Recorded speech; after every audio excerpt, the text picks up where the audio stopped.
हाँसको leg piece यहाँ चाहिँ चामलको बगिया भन्छ हाम्रो डक डायमन्ड।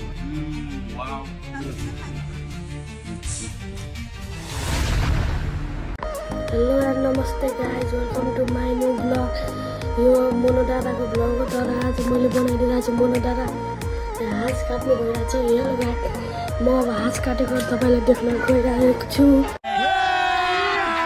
अभी मजा आएगा ना भिडो। यहाँ चाहिँ मोनो दादा हाँस काट्नु भइरहेको छ। यो हाँस हेलो गाइज।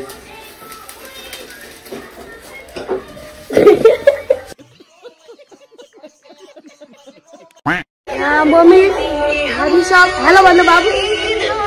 मन्सा दिदी, यहाँ माइजू, हाई। यहाँ हाँसको टाउको। गाइज, यहाँ अब मोनो दादाले हाँस काट्नुहुन्छ। गाइज, लेग पिस, हाँसको लेग पिस।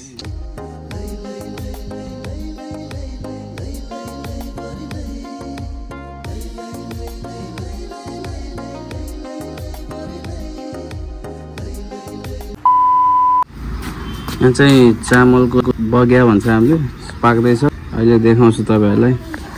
हजुरआमा चितवन जाँदै हुनुहुन्छ, हिजो आउनु भएको।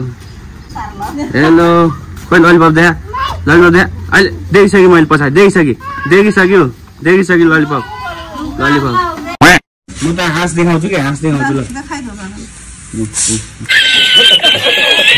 फाइनली गाइज, मैले चाहिँ एउटा हाँस काटिसकेको छ है। अब एउटा बाँकी छ, एउटा चाहिँ देख्न सक्नुहुन्छ। यहाँ चाहिँ ल्याइसकेको छु पकाउनलाई।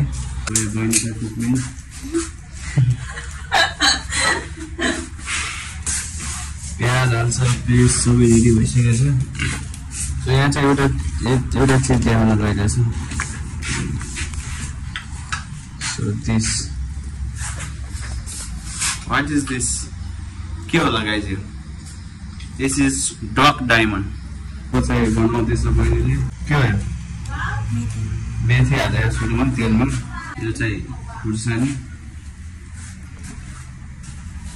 हाम्रो किचन एरिया हो गाइज। फाइनली गाइज, अघि मैले देखाएको थिएँ नि त्यो भाँडामा के पाकिरहेको भनेर। त्यो एउटा नेपाली थारू स्पेसल फुड हो है। सो म देखाउँदैछु, पाकिसकेछ त्यो। यही हो गाइज, यस्तो राम्रो, यस्तो मिठो हुन्छ। म भिडियो बनाएको छु, हजुरआमा सोध्नु भएको छु कोसँग बोलेको भनेर। हाम्रो तरकारी चाहिँ पाकिसकेको छ, देखाइदिनु सक्छु। देख्न सक्नुहुन्छ। Wow, sorry guys.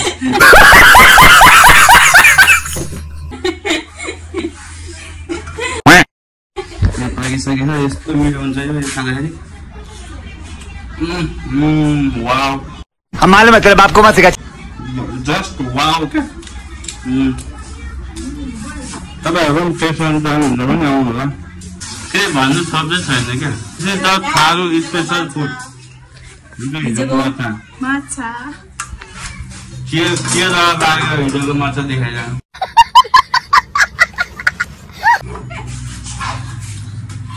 तपाईँहरू देख्नु भएको नि, एकदम मिठो हो क्या, एकदम मिठो हो। अहिले चाहिँ खानासाना पाकिसकेको छ, एउटा हाँस बाँकी छ। त्यो हाँस चाहिँ म काटेर प्याक गरिदिन्छु, हजुरआमा लानुहुन्छ होइन। अहिले चाहिँ हामी एकछिनपछि खाना खान्छौँ। तरकारी भात सबै पाकिसकेको छ, यहाँ भात छ, यहाँ तरकारी। फाइनली खाना पाकिसकेको छ है। अब खान लाग्यो। यस्तो मिठो भएको छ, आम्मामा। अघि मैले देखाएको छु नि तपाईँहरूलाई,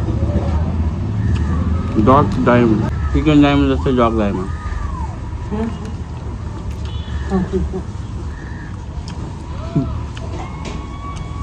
सलाद, माछा छ, यो भुटेको है, यो आन्डा उडीहरू, यसको मासु भयो। सो मैले चाहिँ खाना खाइसकेँ, टन्नै भयो। आज चाहिँ एकदम बवाल मजा आयो है, किनकि हाँसको मासु आम्मामा बवाल मजा आयो। अनि थारू स्पेसल फुड, त्यो चामलको पिठोको बनाएको हुन्छ कि त्यसलाई चाहिँ हामीले हाम्रो उसमा चाहिँ बगैया भन्छ कि बगैया सो त्यो फुड चाहिँ एकदम बेस्ट, एकदम मिठो थियो त्यो चाहिँ। आज चाहिँ भाइले नै इन्ट्रो दिए हो ब्लगको होइन, किनकि उसलाई पनि त अब रहर छ कि ब्लगर बन्नलाई। सो दाइ आज म स्टार्टिङ गर्छु ब्लग है भनेर भनेको थियो। ल भन्दै भाइले बनाएको थियो सुरुमा।